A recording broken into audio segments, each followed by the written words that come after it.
नमस्कार फ्रेंड्स, मैं doctor Ram Shrivastava, professor retired, Haryana कृषि विश्वविद्यालय, पूर्व सलाहकार, हरियाणा किसान आयोग।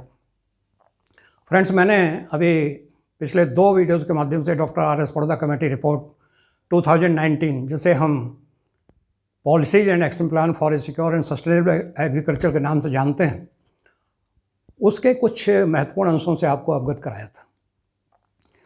और उनमें भी जो अति महत्वपूर्ण अंश थे वो ये थे कि उन्होंने ये सिफारिश की है कि जो हमारी इंस्टीट्यूशंस हैं, जहाँ से हमारा ह्यूमन रिसोर्स निकलता है, उनको बहुत ही सशक्त करने की ज़रूरत है, क्योंकि साइंस का समावेश एग्रीकल्चर में बहुत ही तेज़ी से हो रहा है। और उस समावेश को संभालने के लिए हमें बहुत ज़्यादा स्किल्ड और knowledgeable science based human resource की आवश्यकता पड़ेगी। इसलिए उनकी ये रिकमेंडेशन बहुत ही महत्वपूर्ण है। और दूसरी उनकी ये रिकमेंडेशन थी कि जो आयोग हैं, चाहे वो राज्य स्तर के हों किसान आयोग, चाहे वो राष्ट्रीय स्तर का किसान आयोग हो, वो बनाए जाएं और उनको संवैधानिक जो पावर्स हैं जो दूसरे आयोगों को मिलते हैं वो मिलनी चाहिए, ताकि सरकार और किसानों के बीच की जो कड़ी है वो बहुत मजबूत हो और हर तरह की जो किसानों की आवश्यकताओं को वो सरकार तक पहुंचाएं और सरकार क्या कर रही है उसके बारे में वो किसानों तक बात पहुंचाएं। और एक और महत्वपूर्ण उन्होंने ये रिकमेंडेशन दी कि जो सब्सिडीज़ हैं और जो एमएसपी है उसका लाभ जो है, हमारे वो 86% किसान हैं जिनको हम छोटे या मझोले कहते हैं, उन तक नहीं पहुंच पा रहा है और उन तक इस लाभ को पहुंचाने की बहुत ही आवश्यकता है। इसलिए उन्होंने ये कहा कि जो सब्सिडीज़ हैं और जो एमएसपी है, इसकी रीस्ट्रक्चरिंग की है, इसको पुनरावलोकन करके और नए तरीके से देने की व्यवस्था की है।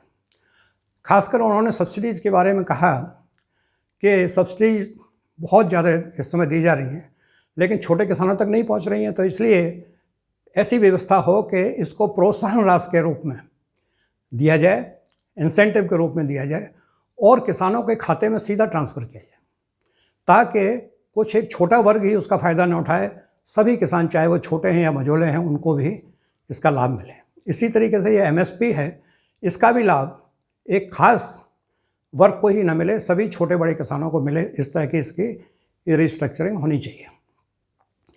फिर उन्होंने एक और अच्छी रिकमेंडेशन ये दी कि जो हमारा एक्सटेंशन सिस्टम है वो अब पूरी तरीके से रिवाम्प होना चाहिए, इसको आधुनिक तरीके से स्ट्रॉन्ग बनाना चाहिए, ताकि जो इस समय जो बदलाव आ रहे हैं इंटरनेशनल लेवल पर और नेशनल लेवल पर, उस बदलाव के हिसाब से हमारे किसान भाइयों को और जो कृषि से जुड़े हुए दूसरे संस्थाएं हैं या जो एफपीओज़ हैं या एनजीओज़ हैं या सेल्फ हेल्प ग्रुप्स हैं, उनको वो अच्छी तरीके से एजुकेट कर सकें।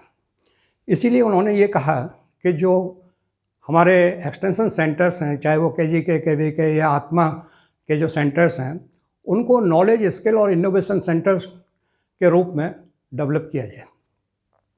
इसी तरह उनकी एक और ये रिकमेंडेशन है कि कॉन्ट्रैक्ट फार्मिंग, ये छोटे किसानों, मझोले किसानों के लिए एक बहुत अच्छा ऑप्शन है। इसके बारे में बहुत अच्छी तरीके से सोचने की ज़रूरत है। अगर वो कॉन्ट्रैक्ट फार्मिंग नहीं करना चाहते तो उनको एफपीओज़ बनाने चाहिए, कोऑपरेटिव्स बनाने चाहिए या सेल्फ हेल्प ग्रुप्स बनाना चाहिए, और तभी वो उनकी छोटे जोते हैं उनको तभी फ़ायदा हो सकता है और अपनी इनकम को तभी बढ़ा सकते हैं और नेशनल और इंटरनेशनल मार्केट तक वो अपनी पहुंच बढ़ा सकते हैं। और इसके साथ ही उन्होंने एक ये और बहुत अच्छी रिकमेंडेशन दी कि जो हमारा युवा है, चाहे उसमें महिलाएं हैं चाहे पुरुष हैं, उनको ट्रेन करने की बहुत आवश्यकता है। इसलिए उसके लिए एक मिशन नेशनल लेवल का बनाया जाए, ताकि उनको अच्छी तरीके से ट्रेन किया जाए।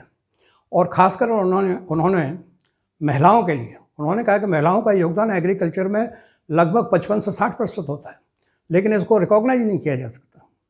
और अगर इनको अच्छी तरीके से ट्रेनिंग दे दें तो ये बहुत ज़्यादा कंट्रीब्यूट कर सकते हैं हमारी एग्रीकल्चर के जो बढ़ाव में, उसको और ज़्यादा साइंटिफिक बेस बनाने में। तो इस तरह की जो रिकमेंडेशंस हैं उनको उन्होंने दिया है। बहुत सारी और भी रिकमेंडेशंस हैं, लेकिन इसी बीच एक बहुत अच्छे रिकमेंडेशन पे हमारी नज़र पड़ी। वो ये थी कि उन्होंने कहा कि जो मार्केटिंग है उसमें मूलभूत परिवर्तन की आवश्यकता है, और उन्होंने कहा कि एक नेशनल मार्केट डेवलप हो। जो ई नाम है, इलेक्ट्रॉनिक नेशनल एग्रीकल्चर मार्केट है, उसको स्ट्रेंथन किया जाए, और जो एक्सपोर्ट क्लस्टर्स हैं उनको बनाया जाए, ताकि जो हम पैदा कर रहे हैं उनका कहीं बिकवाली भी हो। अगर हम पैदा करेंगे और उसके बिकवाली के रास्ते नहीं होंगे तो वो पैदा करना ही बेकार है। तो इसी को लिखते हुए उन्होंने कहा कि हमारे जो प्रोड्यूसर्स हैं या उससे जुड़े हुए जो भी व्यवसायी हैं, फूड प्रोसेसिंग में जो लगे हुए हैं, उन सबको अवेयर करने की आवश्यकता है, उनको जागरूक करने की आवश्यकता है कि वो इंटरनेशनल लेवल के प्रोडक्ट्स बनाएं और उनको कंपटीशन के लिए तैयार करें, अपने किसान भाइयों को भी और ख़ुद को भी। तो हम आज इसी जो सेंटेंस उसमें दिया है अवेयरनेस करने के लिए, इंटरनेशनल लेवल के प्रोडक्ट बनाने के लिए, इसी को हम डिकोड करेंगे, इसी की हम व्याख्या करेंगे। ये बिल्कुल सही है कि हमारा कृषि क्षेत्र बहुत ही महत्वपूर्ण मोड़ पर खड़ा हुआ है।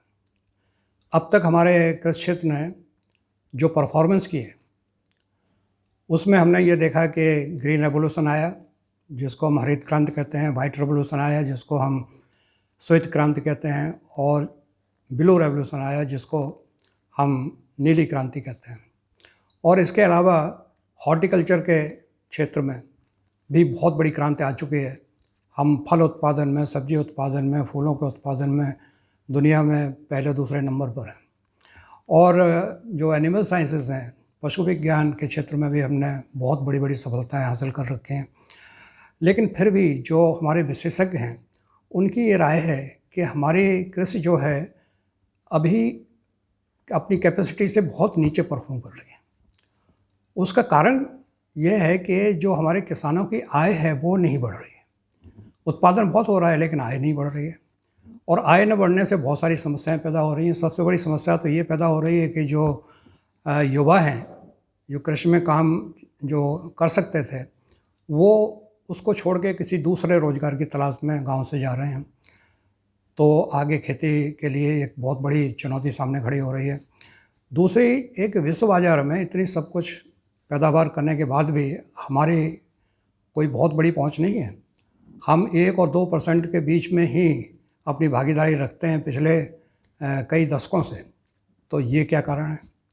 तो इन सब चीज़ों को देखते हुए जो विशेषज्ञ हैं उनकी राय ये है कि ये हमारी एग्रीकल्चर की जो परफॉर्मेंस है उसको हमें ऊंचा करना चाहिए, उसको और अच्छी तरीके से इसमें तकनीकों का समावेश हो और इसको साइंस बेस्ड बनाने की आवश्यकता है।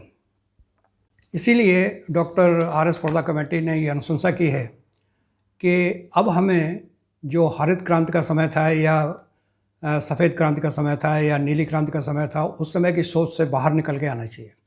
और अब हमको ये सोचना चाहिए कि हम अपने उत्पादन को तो बढ़ाएं, साथ में हम जो राष्ट्रीय और अंतर्राष्ट्रीय बाज़ारों में अपनी पकड़ कैसे बनाएं, उसकी तरफ सोचने की आवश्यकता है और उस तरह के प्रोडक्ट्स बनाने की आवश्यकता है। अब आप ये देखिए कि हमारा जो देश है उसकी जोग्राफिकल लोकेशन इस तरह की है कि हम बड़े आसानी से बहुत बड़े बड़े बाज़ारों तक पहुंच सकते हैं। उसमें हम यूरोपियन यूनियन तक, मिडिल ईस्ट तक, Japan, Singapore, Korea, Thailand, Malaysia, इन सब देशों तक हम बड़े आसानी से पहुंच सकते हैं। इसके अलावा हम अमेरिका और अफ्रीका के देशों तक पहुंच सकते हैं। तो हम अपनी इस पहुंच का क्यों न लाभ उठाएं?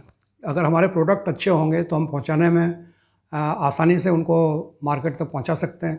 पहुंचाने की सुविधाएं हमारे देश में वैसे भी अब बढ़ती चली जा रही हैं। तो ये सब चीज़ें हमें ध्यान में रख के अब एग्रीकल्चर को आगे बढ़ाने की आवश्यकता है और उसके लिए योजनाबद्ध तरीके से आगे बढ़ना है। देखिए, अब ये समय आ गया है कि हम ये सोचें कि जो हम इनोवेशंस कर रहे हैं या जो भी हमारी उपलब्धियां हैं, उनको इनकम में कैसे परिवर्तित करें।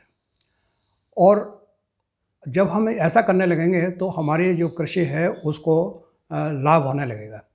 अभी हाल ही में हमारे वैज्ञानिकों ने 17 वैरायटीज़ 16 क्रॉप्स की ऐसी निकाली हैं जो बायो फोर्टिफाइड हैं, जिनमें जो परंपरागत वैरायटीज़ हैं उनसे 1.5 से 3 गुना ज़्यादा न्यूट्रिशंस हैं। उसमें विशेषकर जिंक और प्रोटीन बहुत ज़्यादा हैं और दूसरे साल्ट्स भी हैं। तो ये जो है एक बहुत बड़ा अचीवमेंट है।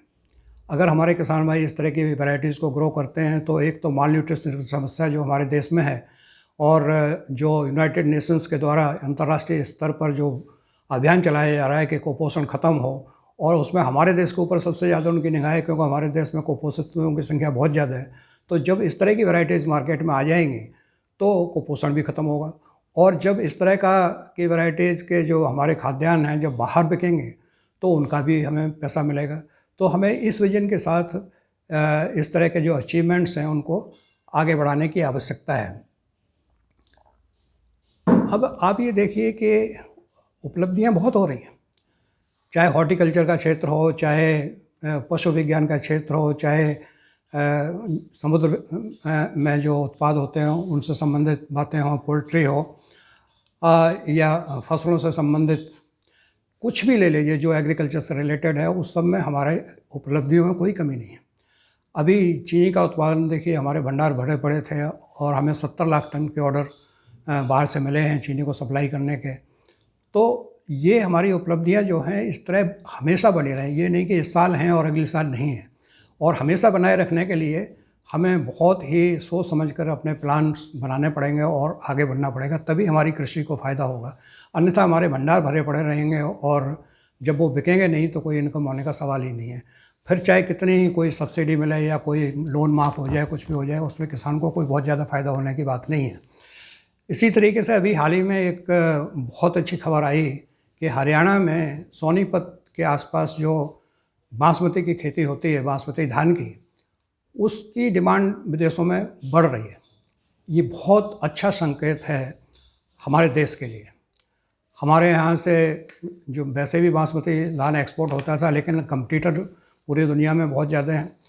तो हम चाहते हैं कि अपने देश से ज़्यादा बासमती बाहर जाए, और अब ये सोनीपत का इलाका एक नया इलाका निकल के आया है। ये हमें जो उपलब्धियां हैं उनको संभाल के रखना चाहिए, उनको और सुदृढ़ करना चाहिए ताकि अधिक से अधिक किसानों का जो प्रोडक्ट है वो बाहर जाए, बिके, और तभी इनकम बढ़ेगी।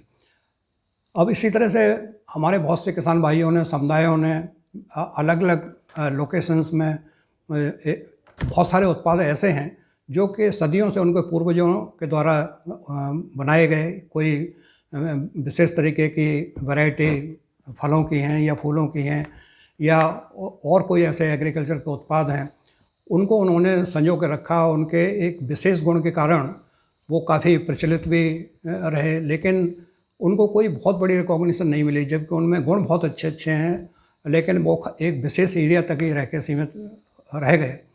तो उनको हमें आगे बढ़ाना है। तो जीआई में इस तरह के जो प्रोडक्ट्स हैं उनको रजिस्टर किया जाता है। हमारे देश में भी 100 से अधिक एग्रीकल्चर के ऐसे प्रोडक्ट्स हैं जो कि रजिस्टर हो चुके हैं, लेकिन इंटरनेशनल लेवल पर अभी इतनी अच्छी कंपेनिंग नहीं हुई कि वो सब अच्छी तरह से बिक सकें और उनसे अच्छा रिटर्न आ सके। जबकि विदेशों में जीआई से बहुत ज़्यादा पैसा कमाया जा रहा है। उन्होंने अपने प्रोडक्ट्स को देश विदेश में काफ़ी प्रचारित किया है और इंटरनेशनल मानकों को ध्यान में रखते हुए उनको मार्केट में प्रमोट किया है। तो काफ़ी अच्छी इनकम उन इलाकों को हो रही है जिन इलाकों में जो जीआई प्रोडक्ट्स आइडेंटिफाई हुए हैं।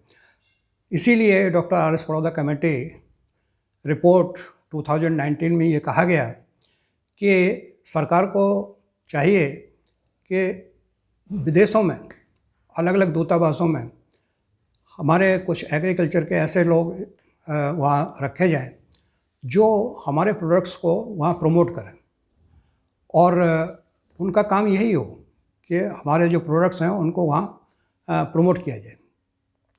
तो इस तरह के जो काउंसलर्स अगर हर एक देश में होंगे या जहाँ जहाँ हमारा माल बिकने की संभावना होगी, तो निश्चित ही हमारे प्रोडक्ट्स को जो इंटरनेशनल मार्केट है उसमें जगह ज़्यादा मिलेगी। अब आप ये देखिए कि कोविड के टाइम में भी जबकि सब कुछ बंद था, उस पीरियड में अगर सिर्फ एग्रीकल्चर का लिया जाए तो 22.6% ज़्यादा एक्सपोर्ट्स हुए। ये बहुत ही सराहनीय और बहुत ही उत्साहवर्धक बात है। अब हमें जो मार्केट मिला है कम से कम इसको और अच्छी तरीके से संभालने की आवश्यकता है और इसको आगे बढ़ाने की आवश्यकता है। और इसके लिए हमें सोचना पड़ेगा कि जो अंतर्राष्ट्रीय मानक हैं वो क्या हैं। उन मानकों के आधार पर जब तक हम नहीं चलेंगे, हमारे प्रोडक्ट्स जो दूसरे मार्केट्स हैं, जो ग्लोबल मार्केट है, अंतर्राष्ट्रीय मार्केट है, उसमें उनकी पहचान बनाना बड़ा मुश्किल हो जाएगा। इसलिए हमें पहले मानकों को अंडरस्टैंड करना चाहिए और फिर उनके हिसाब से अपने प्रोडक्ट्स को बनाना चाहिए। इसीलिए डॉक्टर फरोदा कमेटी ने ये कहा कि एक बहस की आवश्यकता है, कंटेम्प्रोरी डिबेट हो, और वो डिबेट ये हो कि हम अपनी एग्रीकल्चर को बाजारोन्मुखी कैसे बनाएं। बाजार तक किसान ये सोचे कि हमारा ये प्रोडक्ट बाजार में जाएगा। जब ये सोच आ जाएगी तो वो उन मानकों का भी ध्यान करेगा कि जो बाज़ार में आवश्यकता है, और जो हमारे व्यवसायी जो किसान से जुड़े हुए हैं या जो प्रोसेसिंग में करने वाले यूनिट्स हैं वो भी सब इसी तरह से सोचेंगे, तो हमारा जो प्रोडक्ट है वो इंटरनेशनल मार्केट तक जाएगा। और इसके लिए पॉलिसीज में बदलाव की बहुत आवश्यकता है। ये जो रिकमेंडेशन कमेटी ने की है, और पॉलिसीज में बदलाव हो भी रहे हैं, क्योंकि आजकल बहुत जोर है कि किसी तरीके से भी हमारी एग्रीकल्चर का जो एक्सपोर्ट है वो $60 बिलियन तक 2022 तक हो जाए। हालांकि ये अभी तक $20.6 बिलियन ही है, लेकिन ये हो सकता है, ऐसा विशेषज्ञों की राय है, क्योंकि हमारे पास प्रोडक्ट्स भी बहुत हैं और बाज़ार भी हमारे आसपास बहुत हैं। लेकिन इसके लिए बहुत बड़ी कैंपेनिंग की आवश्यकता है और हमें अपने आप को एजुकेट करने की भी बहुत आवश्यकता है। और सबसे बड़ी बात यह है कि इस क्षेत्र के लिए हमें ह्यूमन रिसोर्स बहुत अच्छा डेवलप करने की आवश्यकता है। और इस ह्यूमन रिसोर्स में जो लेडीज़ हैं उनको आगे करने की बहुत आवश्यकता है, क्योंकि वो जिस अच्छी तरीके से टेक्नोलॉजी को आगे बढ़ाते हैं वो भी अपने आप में एक बहुत बड़ी मिसाल है। अभी एक मैं उदाहरण यहाँ देना चाहूँगा। जींद ज़िले में एक गांव है निधाना, वहाँ की महिलाओं ने इतना गजब का काम किया, IPM को इम्प्लीमेंट कर दिया कपास में। और उनके यहाँ आसपास के काफ़ी लोग देखने जाने लगे कि उन्होंने लगभग जीरो कर दिया पेस्टिसाइड का इस्तेमाल। और जो IPM के इंस्टीट्यूट है, नेशनल इंस्टीट्यूट, वहाँ के वैज्ञानिक भी वहाँ गए, उनके साथ भी उनका कोलैबोरेशन हुआ और उन्होंने वहाँ जाकर देखा तो ये पाया कि महिलाओं ने बहुत ही अच्छी तरीके से IPM टेक्नोलॉजी को इम्प्लीमेंट कर दिया है, तो जबकि वो ज़्यादा पढ़ी लिखी नहीं थी। तो इस तरह से हमें आइडेंटिफाई करना पड़ेगा। और ये तो सबको पता ही है कि महिलाओं का योगदान एग्रीकल्चर में 55 से 60% तक है। तो जब इतना योगदान है तो उनको थोड़ा सा अगर हम ट्रेन कर देंगे तो उसका रिजल्ट भी बहुत अच्छे आएंगे। तो इसलिए इस ह्यूमन रिसोर्स के ऊपर हमें बहुत ही ध्यान देने की आवश्यकता है। अब हमारे जो प्रोडक्ट्स हैं वो इंटरनेशनल मार्केट में पहुंच तो जाते हैं। कई बार हमारे प्रयास बहुत होते हैं, हमारे जो व्यवसायी हैं उनके प्रयास भी होते हैं, जो किसान भाई हैं उनके प्रयास या उनके जो संगठन हैं उनके प्रयासों से सामान तो पहुंच जाता है, लेकिन कई बार रिजेक्ट हो जाता है और रिजेक्ट होने पर बड़े नुकसान हो जाते हैं। और नुकसान उस कंपनी का या उस ग्रुप का ही नहीं होता, किसानों का भी हो जाता है। तो ये क्यों होते हैं? इसके लिए मैं एक छोटा सा उदाहरण दूंगा। 2013 में जो यूरोपियन यूनियन है वहाँ ये पाया गया कि उनके यहाँ जो मीट की सप्लाई है उसमें हॉर्स मीट है, इसको हॉर्स मीट स्कैंडल कहते हैं। और फिर उन्होंने ये पाया कि जो उनके यहाँ बर्गर बिक रहे हैं उनमें पोर्क और दूसरे मीट प्रोडक्ट्स भी हैं। तो इसको उन्होंने एक बहुत बड़ा फ्रॉड कहा, फूड फ्रॉड। उन्होंने ये सोचा वहाँ की जनता ने कि भाई इस तरीके से तो कोई भी सप्लाई करेगा हमारे यहाँ और हमें भी कुछ भी खिला के चला जाएगा। वो बात अलग है कि उस समय जो हॉर्स मीट था या जो पोर्क वगैरह उसमें मिले उनके बर्गर्स में, उससे हेल्थ को नुकसान नहीं हुआ, लेकिन बात सोचने की ये थी कि इस तरह से तो कल को कोई और भी कुछ खिला के चला जाए जो हेल्थ इशू यहाँ हो जाए। तो उन्होंने ये दबाव बनाया अपनी अपनी गवर्नमेंट्स पे कि हमारे जो फूड स्टैंडर्ड्स हैं वो बहुत ही उच्च कोटि के होना चाहिए और जो भी खाद्य पदार्थ बाहर से आएँ उनको अच्छी तरीके से पहचाना जाए कि वो वही हैं जो उन्होंने उस पर लिख रखा है, जैसा हम चाहते हैं उसी तरीके के हैं, तभी उनको सर्टिफिकेशन मिले। तो अब उसके बाद एक और काम हो गया, वो हुआ फ़िश फ्रॉड। फ़िश में अलग अलग तरह के जो फ़िश के जो वैरायटीज़ हैं उनका मिक्सचर होने लगा। उनको पहचाना गया तो पता लगा कि ये भी एक बहुत बड़ा फ्रॉड होता है। तो जो horse meat scandal, fish fraud और यूएसए से जो मीट के प्रोडक्ट्स आए उनमें पता लगा कि ग्रोथ हार्मोन्स हैं, कुछ फंजीसाइड्स के रेजिड्यू हैं। तो यूरोपियन यूनियन ने अमेरिका तक के जो प्रोडक्ट हैं उनको बैन लगा दिया।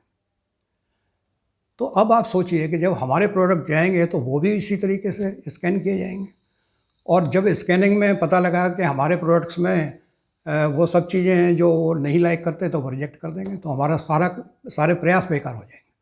इसलिए हमें चाहिए कि हम फूड स्टैंडर्ड्स के बारे में जानें और उसके लिए हम अपने ह्यूमन रिसोर्स को तैयार करें। पहले अपने माइंड सेट को तैयार करें कि अब वो काम नहीं हो पाएगा। अपने देश में तो सब कुछ चलता है, सब कुछ नहीं चलेगा।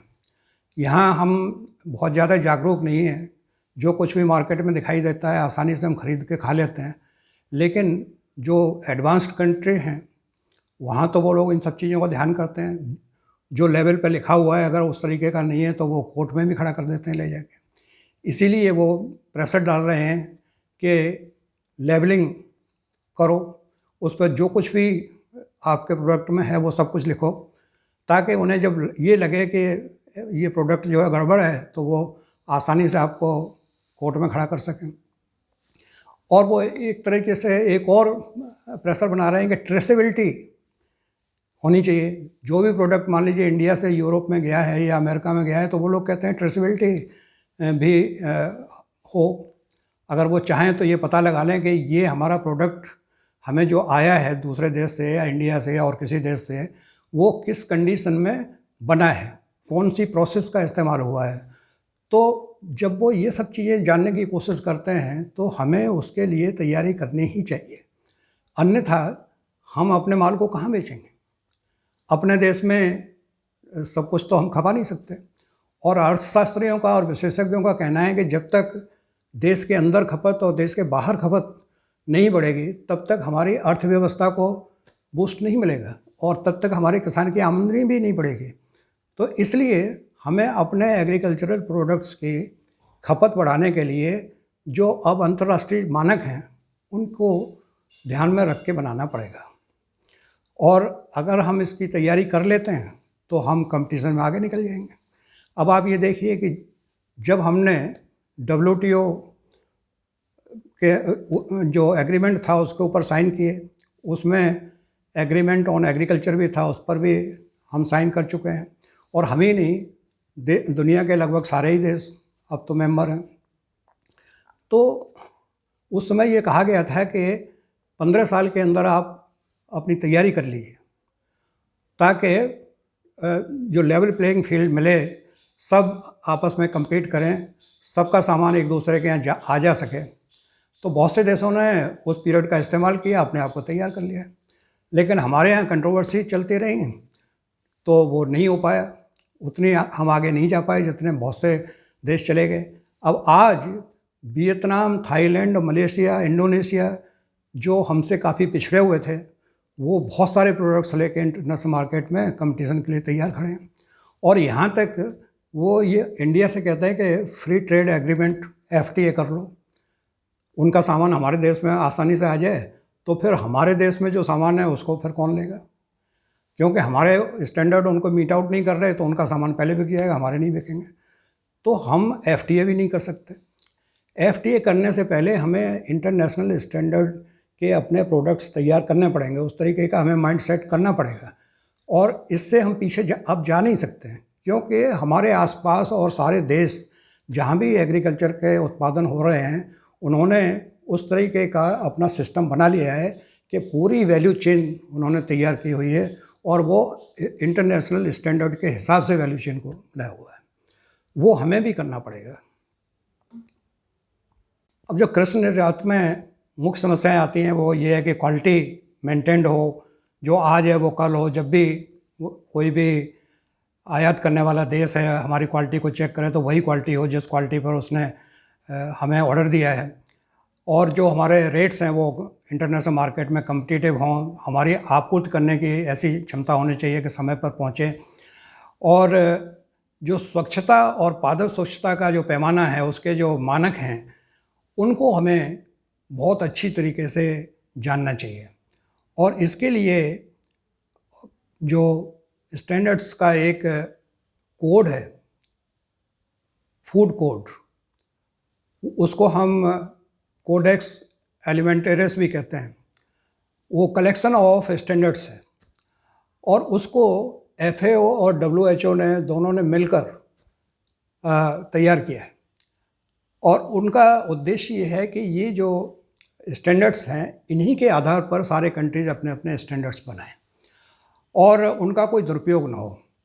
लेकिन आजकल जो डेवलप्ड कंट्रीज़ हैं वो उन स्टैंडर्ड्स से और अधिक स्टैंडर्ड स्टैंडर्ड्स को बना रहे हैं, अपने मानकों को बना रहे हैं, क्योंकि उन्हें ये चिंता हमेशा रहती है कि कहीं ऐसा ना हो कि फूड फ्रॉड के अंतर्गत हमारे यहाँ कुछ ऐसी चीज़ें आ जाएँ कि पूरी पॉपुलेशन बीमार हो जाए।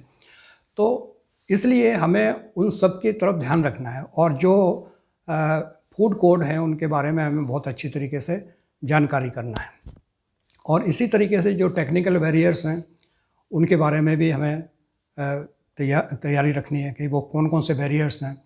और वो जो ट्रेसेबिलिटी का इशू है उसके संबंध में हमें बहुत अच्छी तरह से खुद भी जागृत रहना चाहिए कि जहाँ से हम कोई पर्टिकुलर चीज़ को पैदा करते हैं और पैदा होने से लेके प्लेट तक जो पहुँचाते हैं, फील्ड टू प्लेट, तो उसके बीच में जितनी भी प्रोसेस आती हैं उन सब के बारे में जानकारी हमें देने की क्षमता होनी चाहिए, ताकि अगर कोई हमसे आयात करने वाला देश है, अगर वो चाहता है कि ये किस कंडीशन में चीज़ें बनी हैं, तो वो आसानी से उनका पता लगा ले और वेरीफाई कर ले। और जो लेबलिंग है वो भी हमें करने की अब ज़रूरत है। आजकल तो अधिकांश कंट्रीज लेबलिंग करने लगे हैं, तो हमें पीछे जाने की ज़रूरत ही नहीं है। तो लेबलिंग में ये है कि हम जो लिखें वो हमारी चीज़ होनी चाहिए। सिंपल बात तो ये है। अब आप ये देखिए कि जो प्रोसेस्ड फूड का जो मार्केट है वो बहुत बड़ा मार्केट है। अब इस समय $47 बिलियन का ये मार्केट आंका गया है, और 2028 तक ये $75.56 बिलियन का मार्केट हो जाएगा। हर साल ये 5.8% के रेट से बढ़ रहा है। तो इस मार्केट को हम कैसे कैप्चर करें, हमारी भागीदारी इसमें कैसे बढ़े, और इसमें भागीदारी अगर हमें बढ़ानी है तो हमें इंटरनेशनल स्टैंडर्ड्स जो मानक हैं, खाद्य के मानक हैं, उन मानकों के हिसाब से अपने आप को तैयार करना पड़ेगा, अपने प्रोडक्ट्स को तैयार करना पड़ेगा। और वो सब चीज़ें ध्यान में रखनी पड़ेगी कि हमारी क्वालिटी भी अच्छी हो, हमारे जो प्राइस हैं वो भी कम्पिटिटिव हों, और समय पर हमारी सप्लाई भी हो। और SPS से जुड़े हुए जो मानक हैं वो तो बहुत ज़रूरी है कि उनको हम पूरा करते हुए नज़र आएँ। इसीलिए ये कहा गया कि जो कोडेक्स एलिमेंटेरियस हैं, फूड कोड्स हैं, इनकी बहुत अच्छी तरह से जानकारी होनी चाहिए।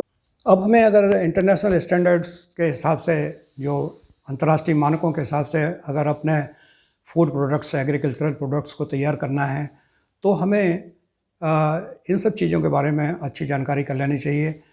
कोडेक्स एलिमेंटेरियस क्या हैं, फूड कोड्स क्या हैं, और ये जानकारी नेट पर भी अवेलेबल है। और हमारे अपीडा जो कि हमारी नोडल एजेंसी है वो भी इसके बारे में अपने वेबसाइट पर भी उन्होंने रखा हुआ है और ट्रेनिंग्स भी कराते हैं, सुविधाएं भी उससे संबंधित वो बना रहे हैं। और ये हैकअप क्या है, hazards analysis, critical control points, इनके बारे में पता होना चाहिए। और जो फसाई है, food safety standards authority of India, इसकी वेबसाइट पर जाना चाहिए और इनसे संबंधित जानकारी हैं जो हमें मिल सकती हैं वो उनका पता करना चाहिए। नाबार्ड हमारी बहुत सहायता कर रहा है इस मामले में, तो और नाबार्ड ने एक कॉर्पस फंड भी बनाया हुआ है वो हमारे इनोवेटर्स को हेल्प करने के लिए, तो उसकी जानकारी हमें होनी चाहिए। और जो सैनिटरी फाइटोसैनिटरी इशूज़ हैं या टेक्निकल बैरियर्स टू ट्रेड हैं, इनकी ये काफ़ी बड़ा सब्जेक्ट है, इसके बारे में कभी हम अलग से बात करेंगे।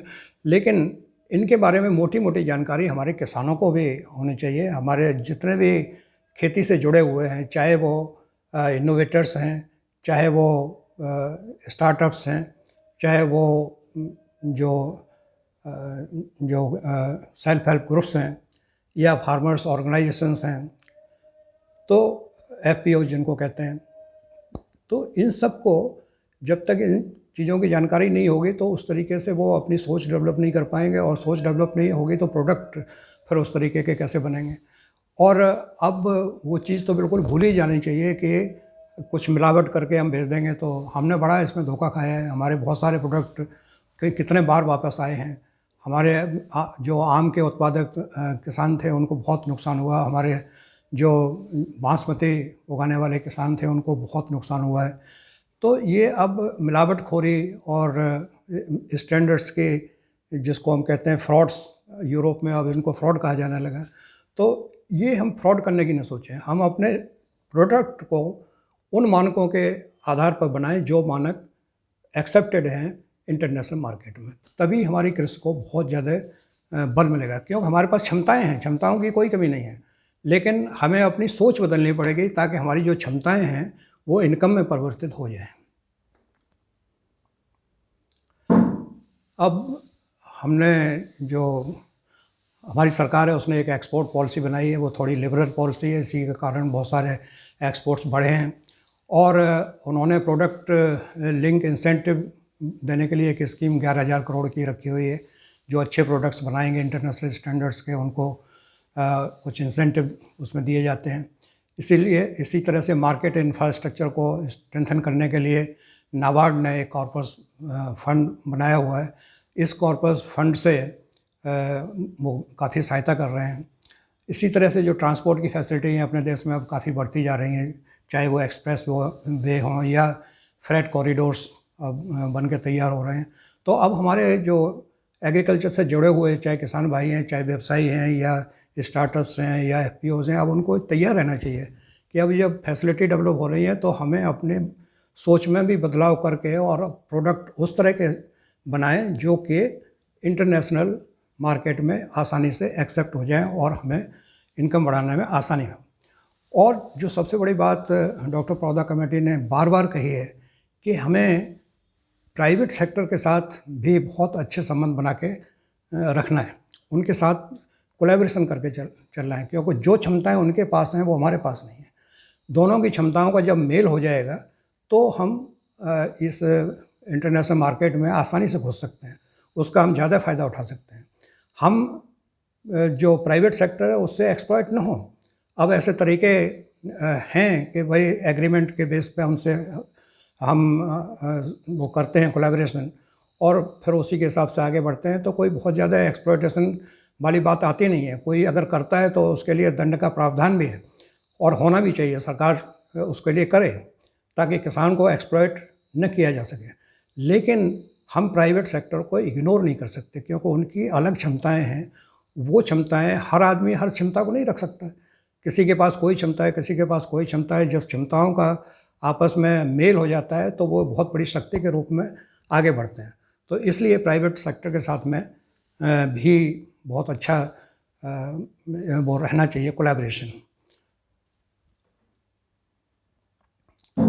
और जो साझेदारी की बात, पार्टनरशिप की बात है, जो पिछले वीडियोस में भी हमने ये बताई थी कि जो डॉक्टर पड़ौदा कमेटी है वो इस बात पर बहुत जोर दे रहे हैं कि जो हमारे FPOs हैं, जो सेल्फ हेल्प ग्रुप्स हैं या प्राइवेट सेक्टर हैं, इन सब में आपस में एक कोलैबोरेशन बहुत अच्छा हो, यूथ में वुमेन और यूथ की अच्छी ट्रेनिंग हो और वो भी कोलैबोरेट करें। जो इनोवेटर्स हैं उनके साथ भी हमारा कोलैबोरेशन होना चाहिए और साथ ही जो इंस्टीट्यूशंस हैं उनके साथ हमारे कोलैबोरेशन अच्छे अगर होंगे तो ह्यूमन रिसोर्स भी बहुत अच्छा डेवलप होगा और जो इस तरह के यूथ है जिसको ट्रेनिंग की ज़रूरत है उनको आसानी से ट्रेन किया जा सकेगा। आगे का हमारा रास्ता यही है कि हम ज़्यादा से ज़्यादा रिसोर्सेज को अब मोबिलाइज करें एग्रीकल्चर की तरफ। ऐसी अनुशंसा की गई है डॉक्टर पड़ौदा कमेटी के द्वारा। और इंसेंटिव्स की व्यवस्था हो ताकि सस्टेनेबल फार्मिंग हो जिसमें हमारे प्राकृतिक रिसोर्सेज हैं वो भी बचे रहें और हमारे फार्मर्स की इनकम भी अच्छी हो और नेशनल इंटरनेशनल मार्केट में हम कम्पिटिटिव भी हों। मार्केट रिफॉर्म्स के लिए उन्होंने कहा है और सेंटर स्टेट के बीच में जो रिलेशनशिप है वो बहुत अच्छी हो ताकि जो नेशनल लेवल पर किसानों के लिए कोई स्कीम बनती है तो वो पूरे देश में एक साथ इम्प्लीमेंट हो ताकि सभी किसानों को उसका फ़ायदा हो। ये न हो कि किसी पॉलिटिकल रीजन की वजह से किसी स्टेट में इम्प्लीमेंट हो गई, किसी में नहीं हुए।